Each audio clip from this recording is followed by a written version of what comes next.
વિરામ બાદ આપનું સ્વાગત છે।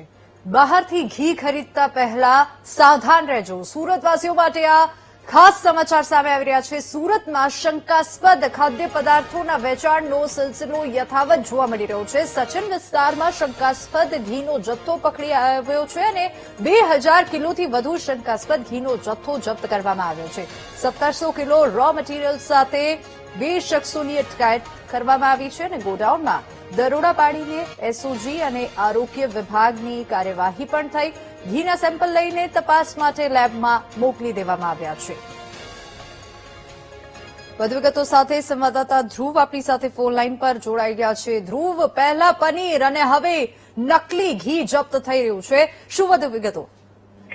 બિલકુલ, સુરત એસઓજી પોલીસે વધુ એક સૌથી મોટી કાર્યવાહી કરી છે। સુરતના સચિન વિસ્તારમાંથી શંકાસ્પદ જે નકલી ઘી જે છે તેનો આખો પર્દાફાશ કર્યો છે। આખું એક ગોડાઉન જે છે તે પકડી પાડવામાં આવ્યું છે, જેમાં મોટા પ્રમાણમાં જે છે તે ઘી બનાવવામાં આવતું હતું, જેમાં મટીરીયલનો જે ઉપયોગ કરવામાં આવતો હતો તે ખરેખર ઘી બનાવવામાં જે મટીરીયલ ઉપયોગ કરવાનો હોય તે નહીં, પરંતુ લોકોના સાથે સ્વાસ્થ્યને ચેડા થાય તે પ્રકારનો મટીરીયલનો ઉપયોગ થતો હતો, જેને લઈ પોલીસે ત્યાં એસઓજી પોલીસ અને પાલિકાના આરોગ્ય વિભાગની ટીમને સાથે રાખીને ત્યાં રેડ કરી હતી। તો ગોડાઉનમાંથી અંદાજિત 2000 થી વધુ કિલોનો ઘીનો જે જથ્થો છે તે મળી આવ્યો હતો, તે જપ્ત કર્યો હતો।